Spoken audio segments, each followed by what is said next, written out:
வணக்கம். நான் உங்களின் அன்பு சகோதரி மாலதி பாலன். இப்போது கள்ளக்குறிச்சியில் நடந்த சம்பவம் மிகவும் வேதனைக்குரியது. ஒரு அற்ப போதைக்காக இத்தனை உயிர்கள் பலியாகி இருக்க வேண்டுமா? இவர்கள் யாரையும் பொது தொண்டு செய்ய வாருங்கள் என்று சொல்லவில்லை. தனது குடும்பத்திற்காகவாவது குடிக்காமல் இருந்திருக்கலாம். பார்க்க போனால் இந்த பிரிவு மக்களுக்கு அரசு பல சலுகைகள் அளித்திருக்கிறது. அவற்றை பயன்படுத்தி வாழ்வில் முன்னேற முயற்சிக்க வேண்டும்.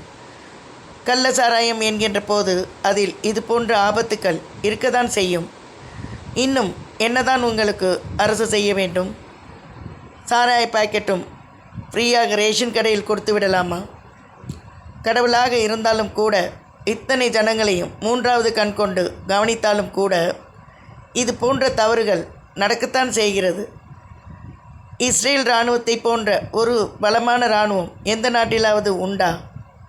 அப்படி ஒரு பலம் மிகுந்த நாட்டை அளவில் மிகச்சிறிய பரப்பளவு கொண்ட காசா திடீரென தாக்குதல் நடத்தவில்லையா? எந்த இடத்திலும் இது போன்ற தவறுகள் நடக்கத்தான் செய்கிறது. இதில் அரசை மட்டும் குறை சொல்வது வீண்.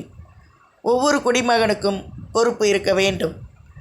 இது எப்படி இருக்கிறது என்றால், ஆண்டவன் படைத்தான், அவன் எல்லாவற்றையும் பார்த்து கொள்வான் என்று மூளையில் முடங்குவது போல்தான் இருக்கிறது.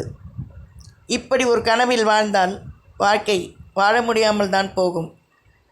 இதற்காக வீட்டுக்கு ஒரு காவலரை நியமிக்க முடியுமா? மனித உயிர்கள் விலை மதிப்பு இல்லாதது. அதற்கு எந்த விலையும் ஈடு செய்யாது. இந்த அரசுதான் குதிரை பந்தயத்தை ஒழித்தது.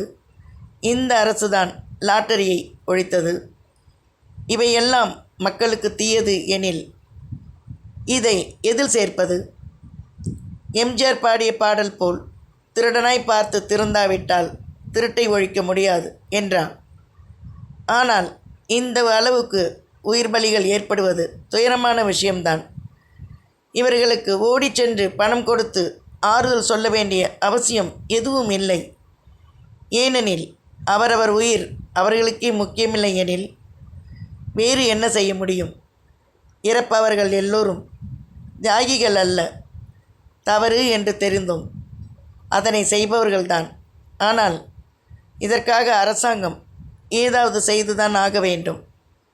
எல்லோரும் கல் இறக்க வேண்டும் என்று கூறுகிறார்கள்.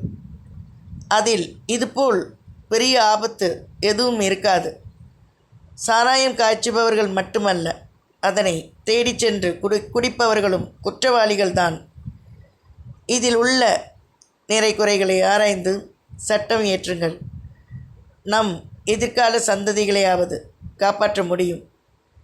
வாழ்க்கை வாழ்வதற்கு. நன்றியுடன் உங்களின் அன்பு சகோதரி மாலதி பாலன்.